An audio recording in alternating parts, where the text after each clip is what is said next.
Sawadee. Welcome to a mysterious and exotic world.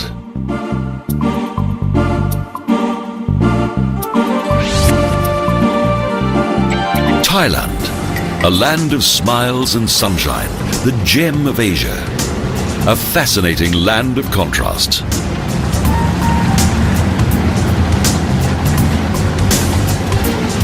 Chaotic traffic and serene temples, poverty and wealth, hustle and contemplation.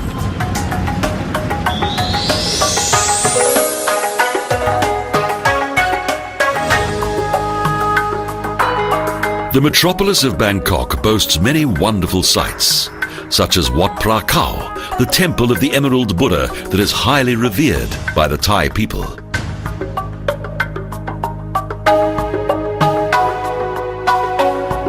Bangkok's most important landmark is also its most beautiful temple complex. A wonderful work of art comprising golden cherries and numerous resplendent buildings.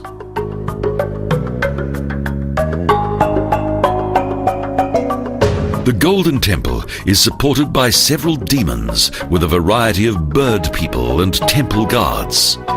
Splendor, gold and fairy tale scenes wherever one turns.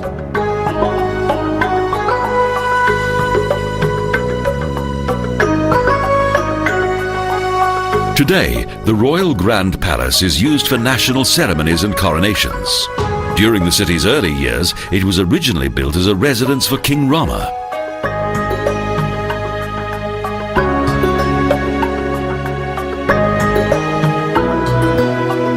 The magnificent residence of the former god king shines out in all the typical splendor and elegance of the Far East. A Siamese heaven on earth.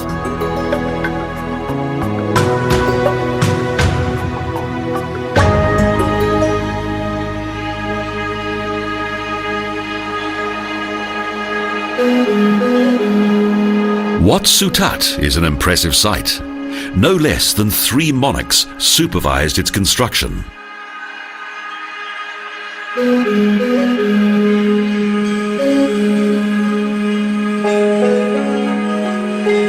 A passageway and courtyard contain a line of golden Buddha statues.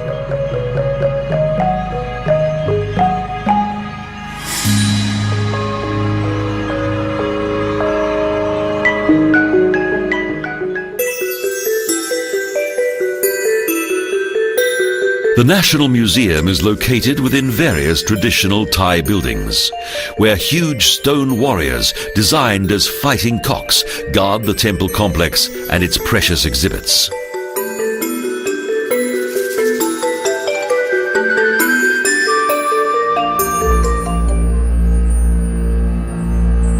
Wat Po, the temple of the prone Buddha.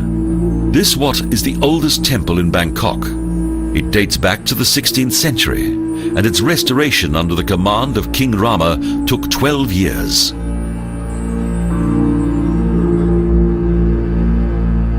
A total of 95 pagodas and decorative cherries, plus more than 1,000 Buddha figures, act as a magnet to hordes of tourists and Buddhists alike.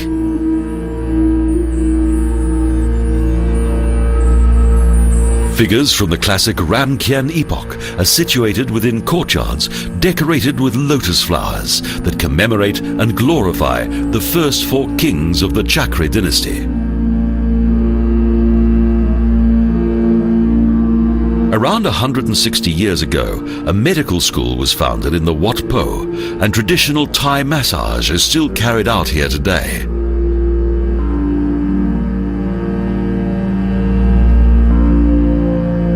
In the area close to the Golden Buddha, those who come here can learn how to perform a professional massage.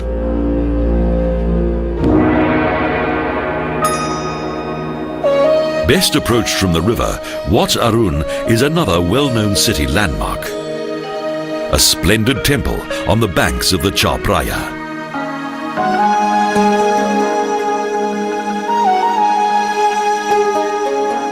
As King Taksin rode on the river one morning, he gave Wat its present name, the Temple of Aurora, Wat Arun. The temple was built prior to the foundation of Bangkok, but its present design came later, an architectural masterpiece.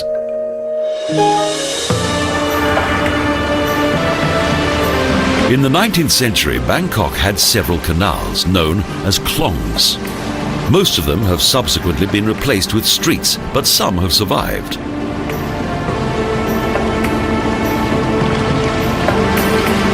Traveling on the canals is a wonderful way to take in the sights. For centuries, life on the city's waterways has changed very little.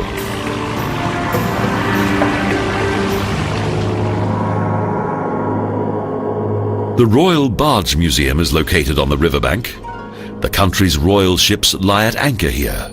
Beautifully crafted, they exemplify the royal lifestyle.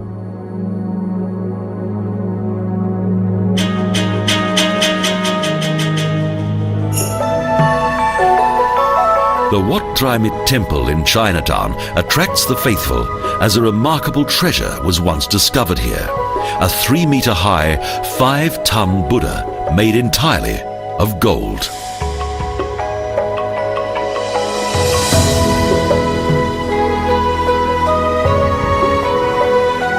Steep stairways lead past prayer niches and rows of bells, up to the Wat Saket Temple, where young monks guard various Buddha relics.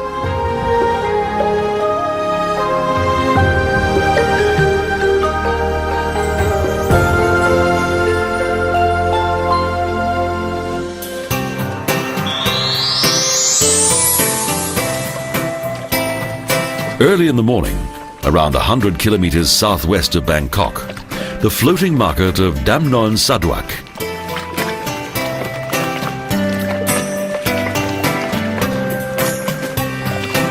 Here, men and women travel on the canals by sampan amid a fertile landscape. And beneath each straw hat, there's usually a smiling face. Fruit, vegetables, flowers, and all manner of goods are available here. Many of the boats have a kitchen in which fresh food is prepared to satisfy hearty appetites.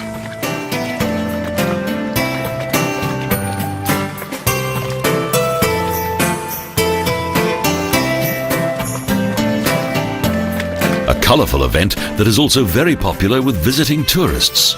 In the early morning light, the scene is particularly captivating.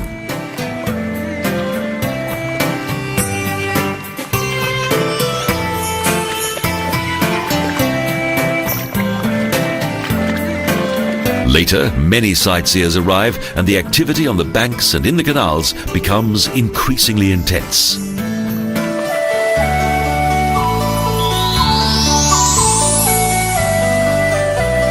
The Rose Garden is well worth a visit. Ponds with bridges and a beautiful array of flower gardens.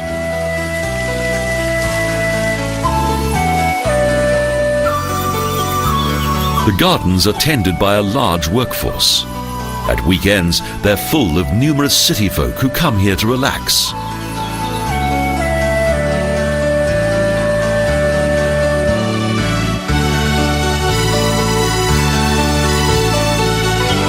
The fully restored pavilions by the ponds are open to the public, and there are many intriguing water features.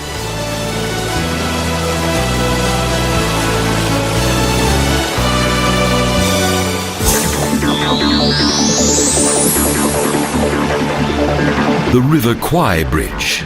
The film of the same name made the bridge world famous. In Kanchanaburi, the railway spans the wide River Kwai. But this bold construction consists of steel and concrete, not wood, as was depicted in the film.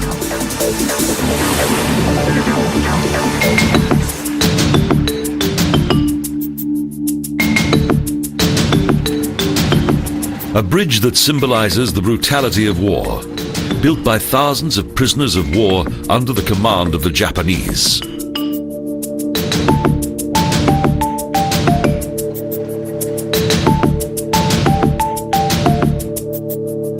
However, today, tourists come here from Bangkok to visit this historic site and to relax on the long and fascinating journey by train.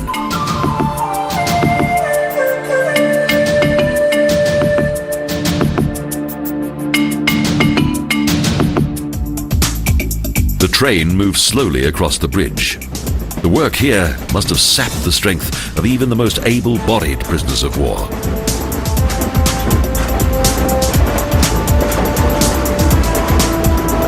Each day, the Railway of Death travels along the Kwai Noi to Nam Tok. The slowly unfolding landscape is a magnificent sight.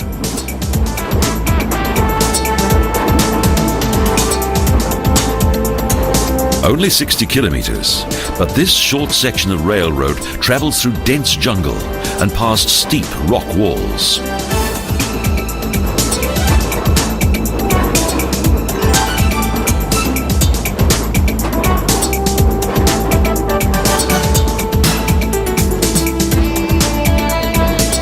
There's a warm welcome, though, at each station along the route.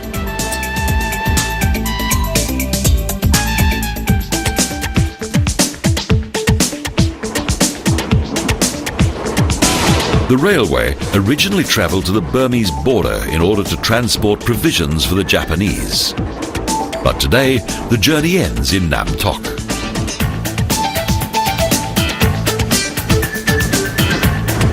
On the 23rd of October 1943, this section of the railroad, which was of much military importance, was completed in only 1 year.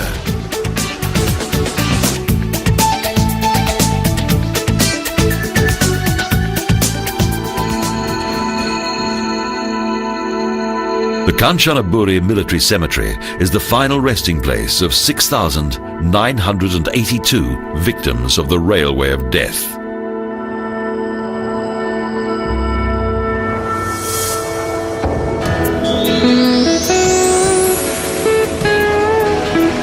Bangkok is located on a river.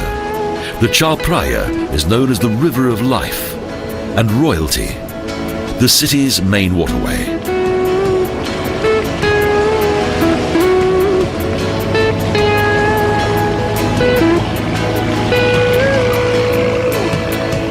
It is from here that tourist trips embark to the north, past many temples, and through the river's busy traffic.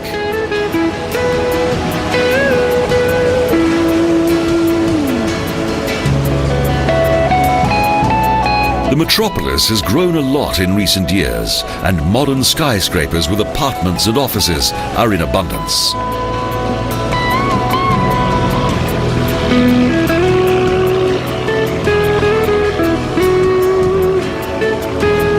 Just beyond the city, passengers relax on deck and take in the colourful scenery.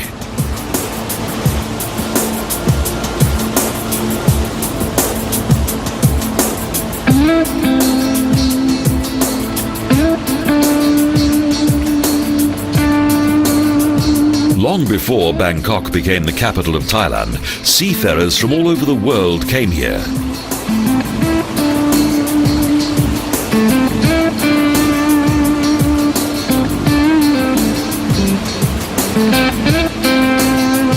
In the north, Ayutthaya was once Thailand's capital city, and Bangkok, the village of wild olives, was only a supply point.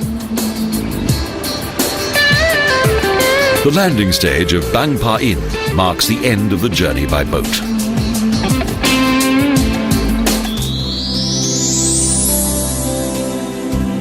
The foundation of a royal palace on this river island of the Chao Phraya dates back to the early 17th century.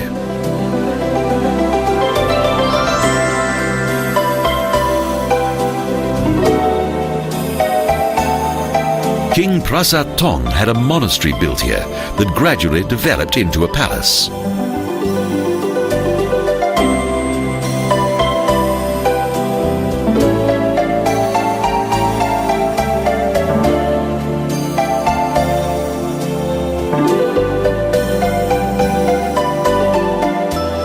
The present summer palace complex originated in the 19th century, with a tower-like observatory, temples, and various buildings.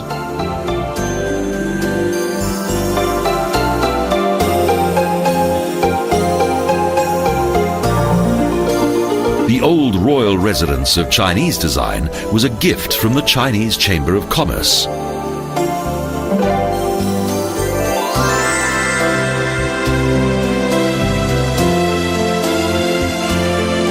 This well-laid-out park contains water canals and tiny ponds.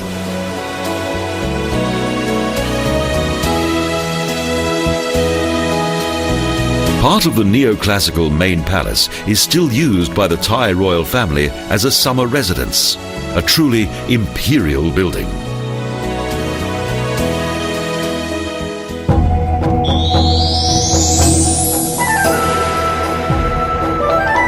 "13 kilometers north of Bangin is the former capital of ancient Thailand, Ayutthaya. The most famous historic site in Thailand has retained its exotic appearance.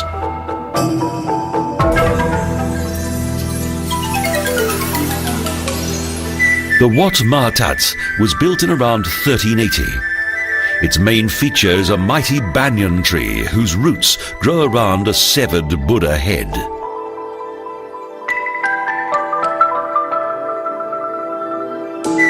Restoration of the temple revealed a number of works of art that lay hidden beneath the ruins of the sanctuary.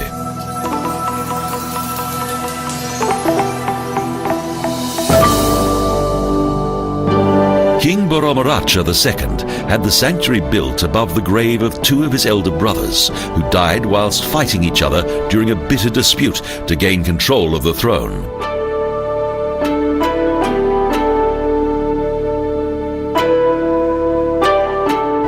The royal temple of Wat Phra Sri Sampet, that is dominated by three chettis, is one of the most famous ruins in Ayutthaya.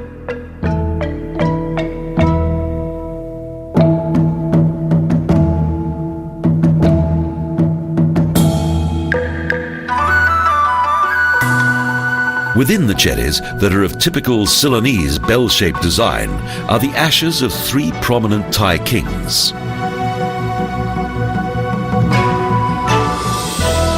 For more than 400 years, Ayutthaya, Siam's former glorious capital city, was the residence of 33 kings and 5 dynasties.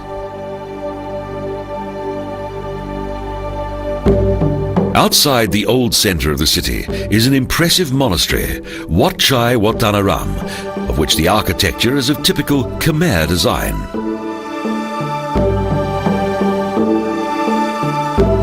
Unfortunately, during the conquest of Ayutthaya, the majority of the heads of the Buddha statues located within the circular gallery were severed by the Burmese troops. Nothing was safe from the invading army.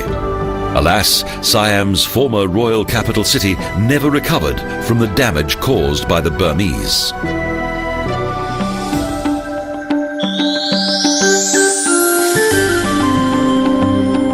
Lopburi, the city of monkeys, has an interesting history.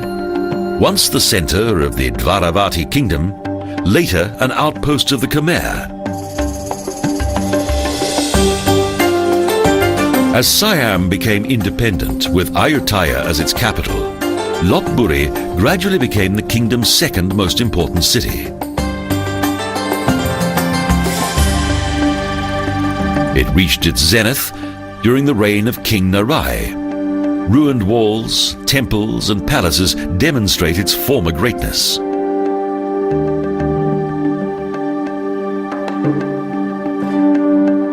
French Emperor Louis XIV sent his envoys here, and the European missionaries visited the king.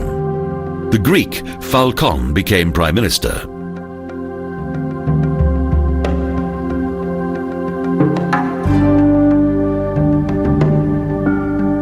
But his rule came to a savage end when he was executed during a revolt in the palace.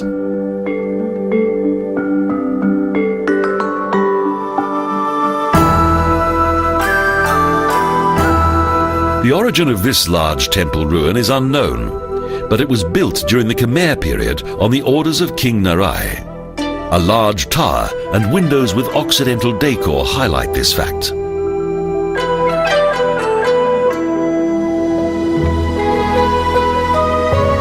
Around 1,000 monkeys inhabit the city. Thus, there are monkey temples where the animals are fed, and there's also an annual monkey festival during which these mischievous creatures are permitted to eat at table.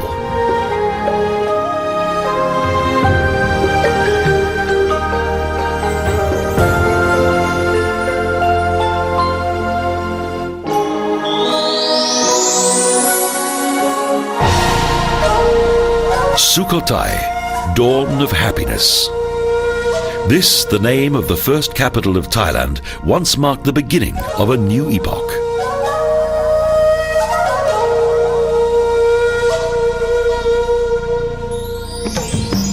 In the course of its 120-year flowering period, several of the city's impressive buildings were created, such as the magnificent Wat Mahatat Temple. It is still a symbol of the high season of the legendary capital Sukhothai and its former greatness.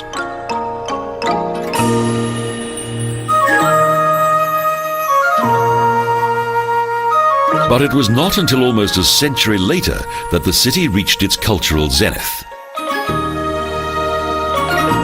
The sanctuary in the southwest of Wat Sri Sawai dates back to the founding of Sukhothai and was most likely a Hindu temple. Just beyond the old city wall is the Wat Sichom temple, whose huge seated Buddha sculpture, Prarachana, that measures over 11 meters tall, is one of the largest and most imposing Buddha statues in Thailand.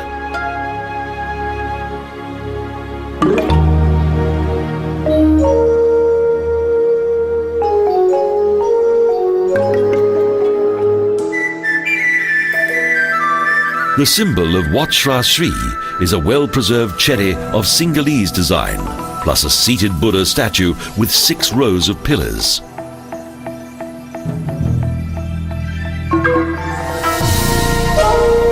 There is a bronze statue dedicated to the founder of the splendid Sukhothai epoch, King Ramkhamhaeng.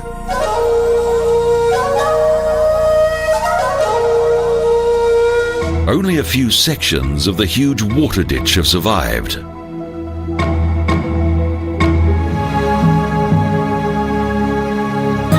Finally, Sukhothai handed rule over to Ayutthaya.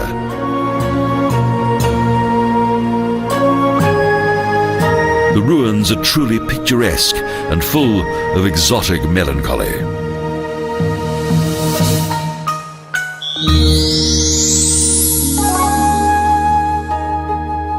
Sri Sachanalai was once the seat of the Viceroy of Sukhothai.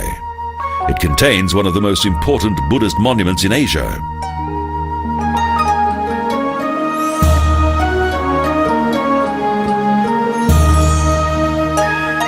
Even Wat Jang Lom, the temple surrounded by elephants, has retained its unique atmosphere.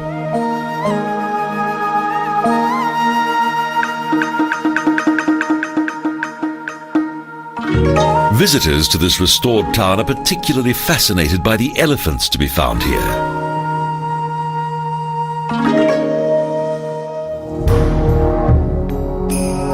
The Wat Pra Chet Tao contains 7 rows of cherries that are believed to contain the ashes of various royal dignitaries.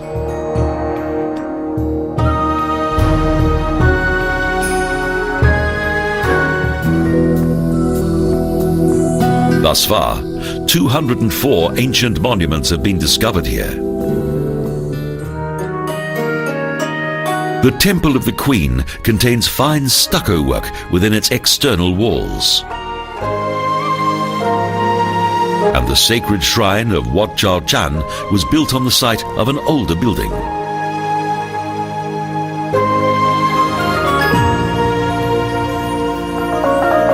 It's almost certain that the Wat Jom Chuan temple was built prior to Sukhothai.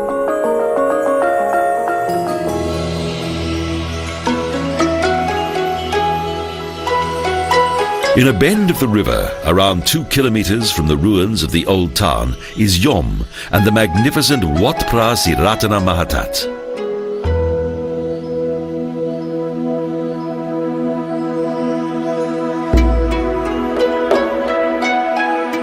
A laterit-built building with a tower-like prang that is most striking.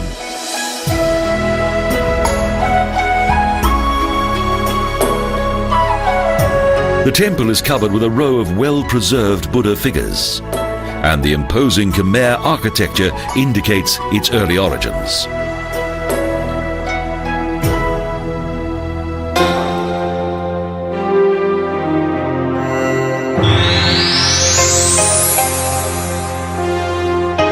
The large temple complex outside the former royal city of Lampang looks like a fortress that is guarded by numerous dragons. A masterpiece of Lanna architecture.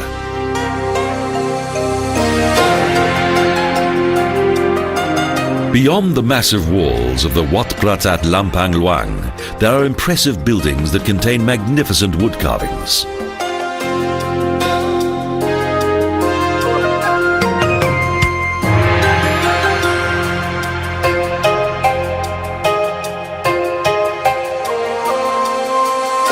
This temple complex is believed to have originated in 496 AD. However, it was subsequently destroyed, but in the 18th century was completely rebuilt.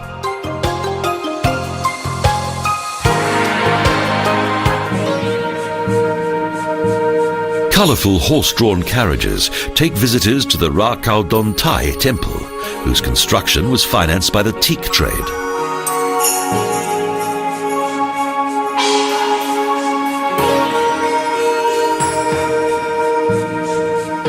Legend has it that in the middle of the 15th century, the Emerald Buddha was stored here for more than 32 years prior to it being transported to Bangkok.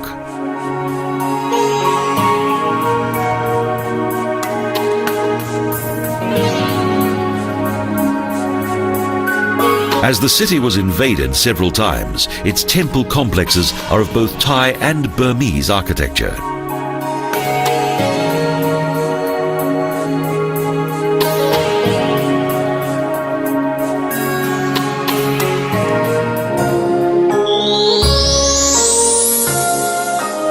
Chiang Mai, the most important city in northern Thailand. It's located within a fertile river valley 300 meters above sea level. The center of the first independent kingdom in Thailand, situated within the famous Golden Triangle. Chiang Mai is a city full of ancient traditions.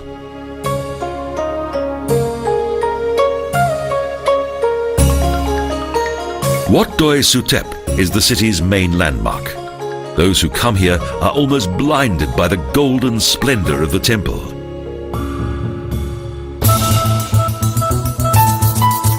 The Chiang Mai Zoo was inaugurated in 1957. Today it's the largest and finest zoo in Thailand, similar to many in Europe.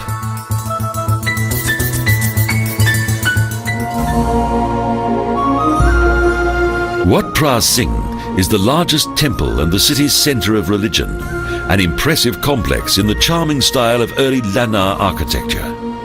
The third of the legendary Sihing Buddhas is stored here.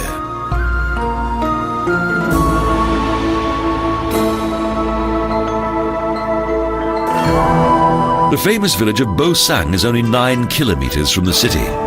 It's a place known for its parasols.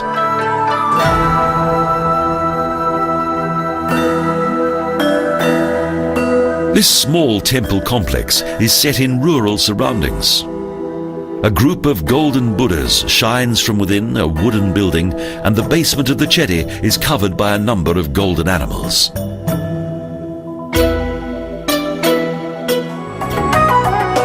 In the suburbs, those skilled in arts and crafts. Amazing artists wherever one turns. Cockfighting is the sole means of entertainment here, and the animals are well cared for by their owners. And the materials used for the creation of handmade paper grow behind the dwellings.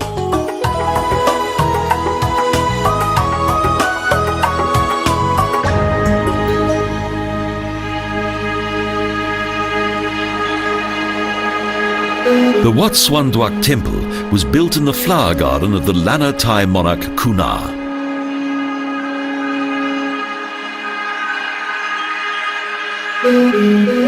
The king ordered monks from Sukhothai to introduce Buddhism to Chiang Mai.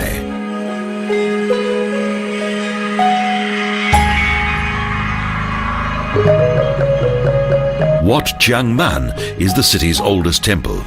It's believed to date back to 1296 and was once the main residence of King Megrai.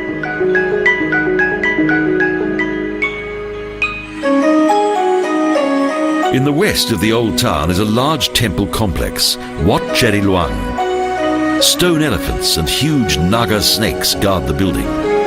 They are the guardians of life-giving water, powerful symbols for the people of this culture.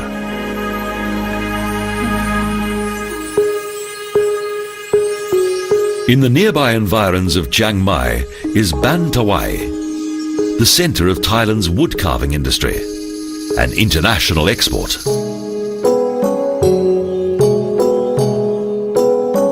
The neighbouring village of Ban Muang Krai is the home of various potters. In Chiang Mai, the Wat Pa Pao temple is a typical example of a Shan temple.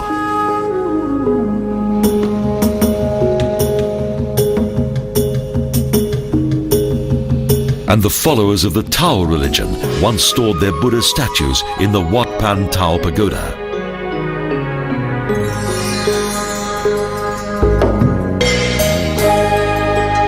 Since time immemorial, the river Ping has influenced the history of the city. And dance performances in the cultural centre are a special highlight during a visit to Thailand's capital of culture.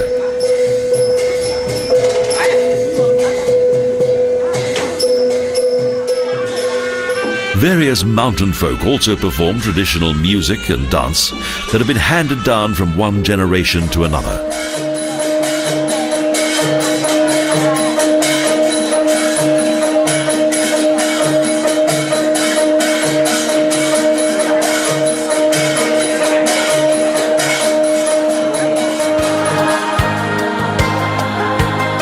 A visit to the evening bazaar is a colourful experience.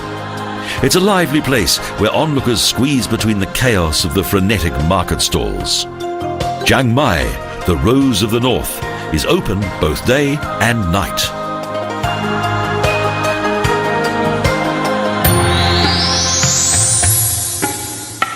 Located in the hills, a visit to a training centre for elephants is a fascinating experience.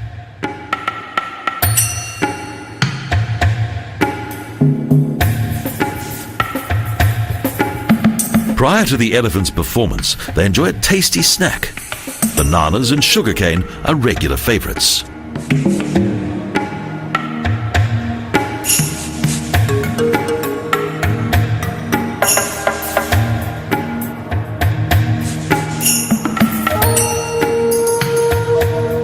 After this, the elephants perform what they've learned in the school and diligently carry out each of their trainers' commands.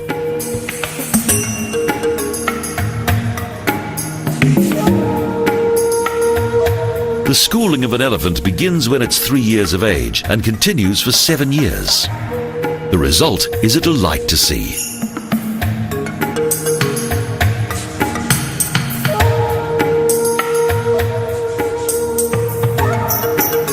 These powerful and intelligent creatures were once used in Thailand's teak forests.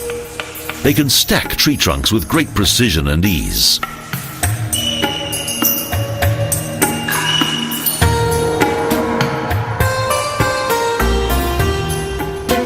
They're also able to pull extremely heavy loads. Although at first sight they appear clumsy, the opposite is true.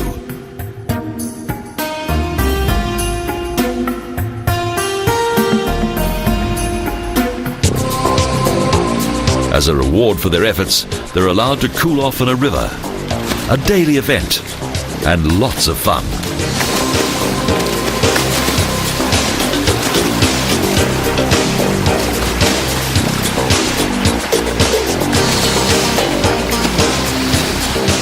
They bathe themselves and then take a shower from their own trunk.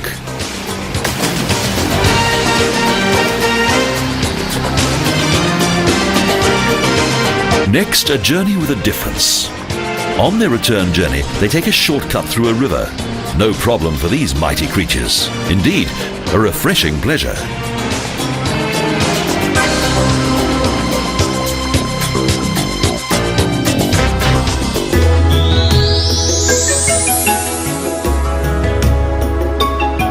Other animals are also trained here, such as these handsome beasts. The water buffalo have their own training camp and demonstrate their newfound skills. Their trainers ride the indolent animals and also lie on them, acrobatics that are usually only seen in a circus.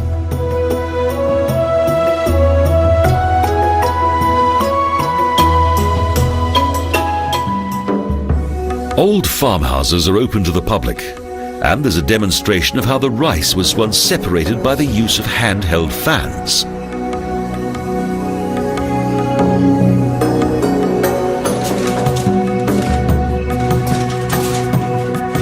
The rice was milled by a type of wooden hammer operated by foot.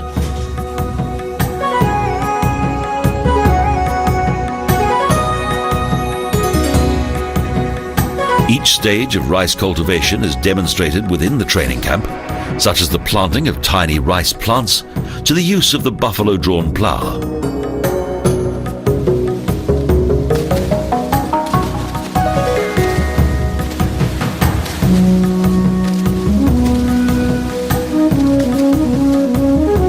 Other paddy fields contain rice plants that are almost ready to be harvested.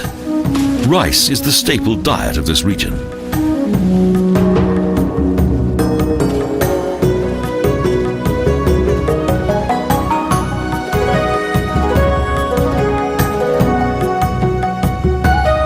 The buffalo are permitted to enjoy their favorite pastime, relaxing their hooves in the cool water.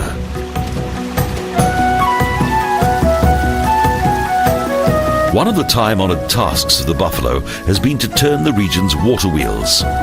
For this, they have both the strength and the necessary perseverance.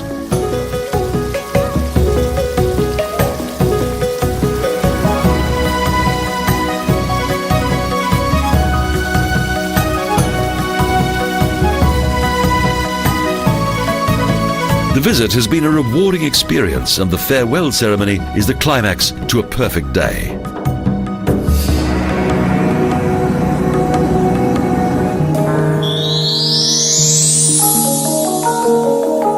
The journey leads further north. The Hmong are the largest of the northern mountain tribes. They originated in Laos and southern China.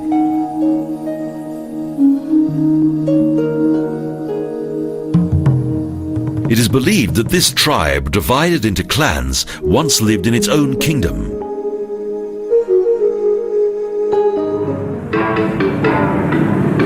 There are more than 500,000 members of Thailand's mountain tribes.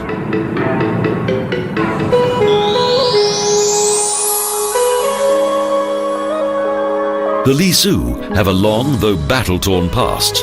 Thus, the peaceful appearance of the village is somewhat deceptive.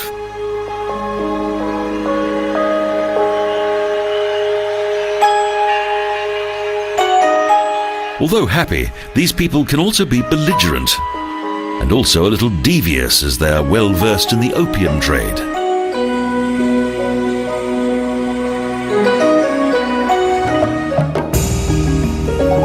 The women produce arts and crafts, while their husbands involve themselves in various aspects of the drug trade.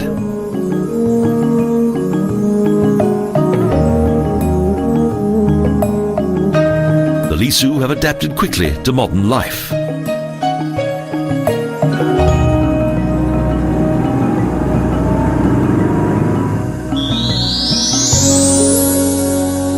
The Musa, also called Lahu, were once renowned hunters, and within their nomadic tribes, the women wielded great power.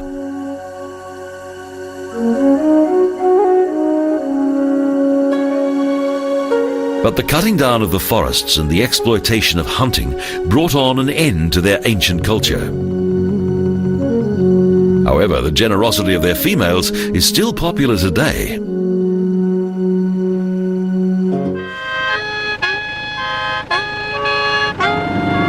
The roads become increasingly hazardous and lead to a breathtaking mountain world.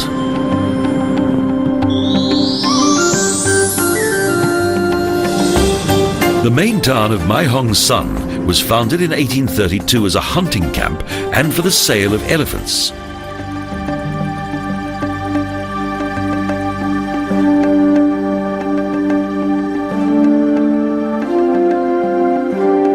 Two temples of Burmese design reflect picturesquely in Jongkam Lake, with teak roofs and shining silver, as well as the golden cherries.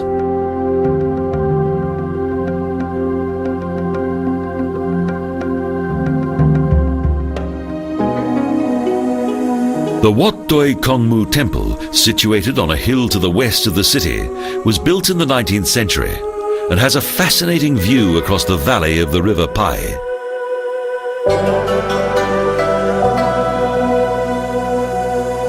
Half the population are Shan from the nearby Myanmar, and this explains the Burmese architecture and highly decorated Buddhas.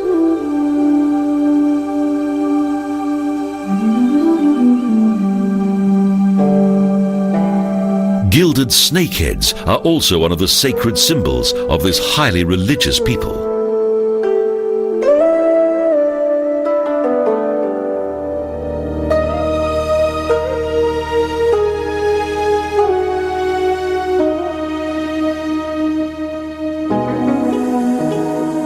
This snow-white cherry and its golden summit is located 424 meters above the city, surrounded by small temple buildings.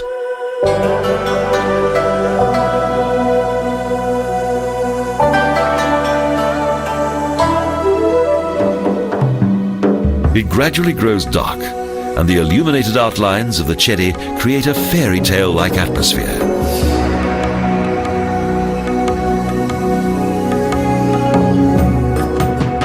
But early in the morning, the city awakes and the morning market springs to life. It's a truly stimulating experience.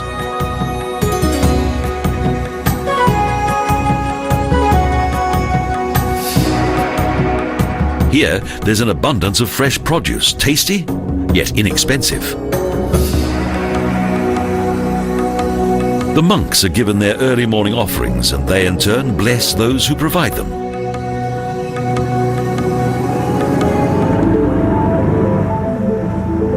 It is as though this is the edge of civilization. Close by are the villages of the long-necked women.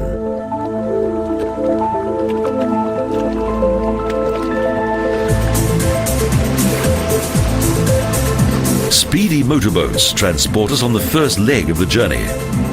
Numerous rapids and jungle landscapes indicate that the trip will be full of adventure.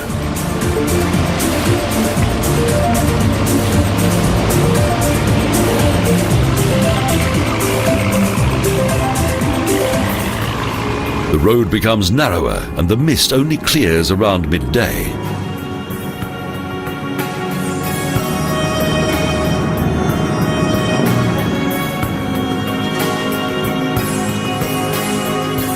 Hard-working people farm the fertile land with the most simple devices.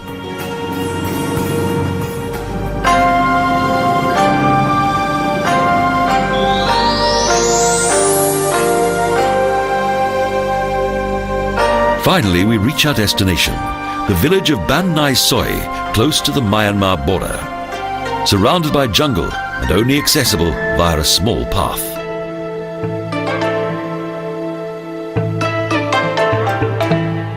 In the dry period, it is extremely dusty here, and in the rainy season, everything sinks in the mud. This collection of bamboo huts has been sanctioned by the Thai government.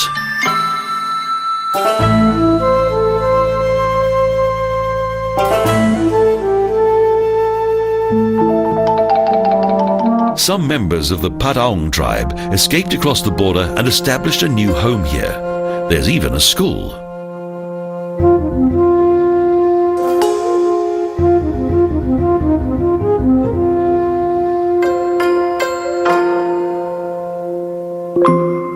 These people live from basic farming and tourism. The females of the tribe are an intriguing sight. They're known as the long-necked women.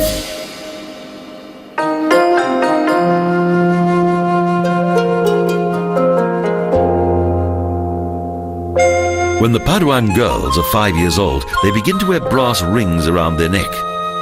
It is a centuries-old tradition.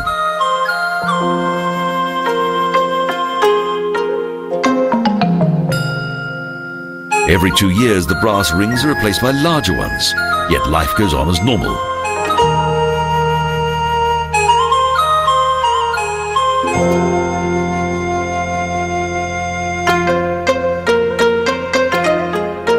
By the time the girls have reached womanhood, the rings have stretched their necks to a noticeable degree, often with up to 24 rings.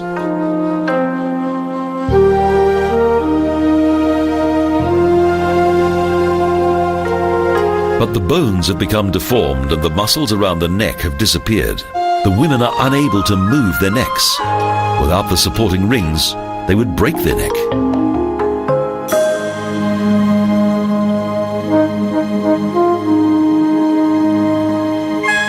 Thus, these refugees now live here and make a living from the local tourist trade. A sad tale with a happy ending.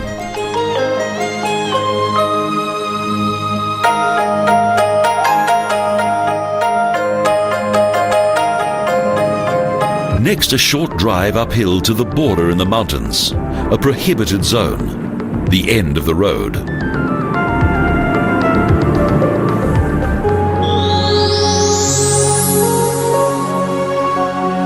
The Chinese once founded the small mountain village of Ban Rak Tai.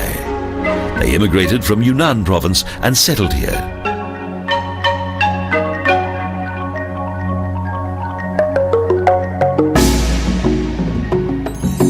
The village close to a small mountain lake is peaceful, isolated, and neglected. Chinese inscriptions above the doors indicate the village's origin.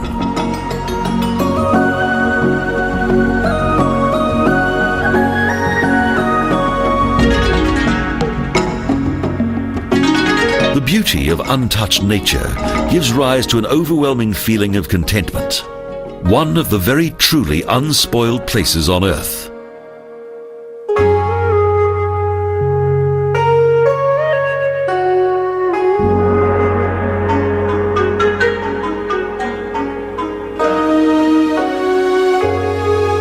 But this impression is deceptive.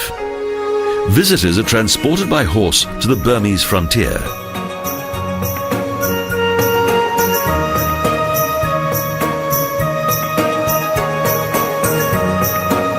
A short but arduous journey. The natural surroundings make it easy to forget the damage that was once done here by man.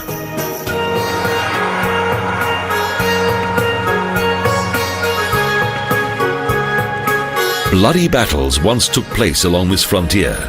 Between Myanmar, formerly Burma, and Thailand, the warring factions having been the final witnesses. But eventually reason won through and a peaceful solution was found. The journey to the summit was worth it. The view is spectacular.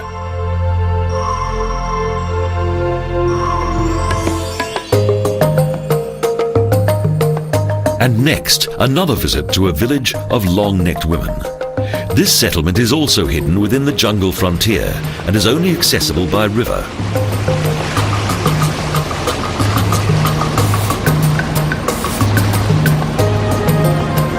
The river winds through the rugged landscape.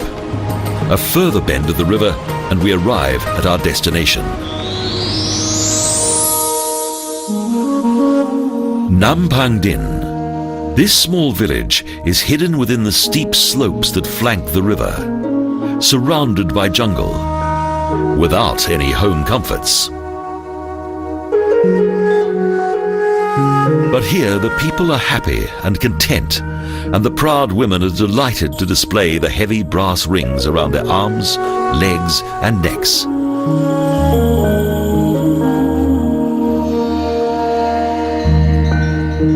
Outside most huts, a long-necked woman sits at a weaver's loom. Everywhere there are colourful blankets, bags and jackets on offer as souvenirs.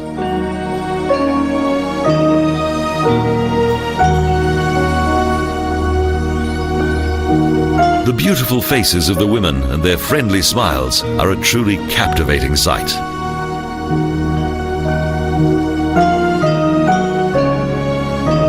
The village school is financed by private donation, and the joyful eyes of the children are proof that school can sometimes be a popular place. This village community has found its own way to survive, and tourism is the only realistic way that its ancient cultures can survive.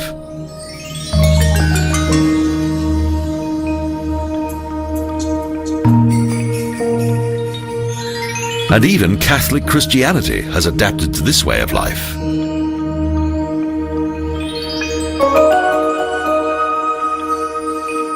Our journey ends here, amid the remnants of the cultures of the Far East and its ancient history. A mysterious land, full of contrast and natural beauty. Thailand, a realm of Buddhas, and a fascinating land of smiles.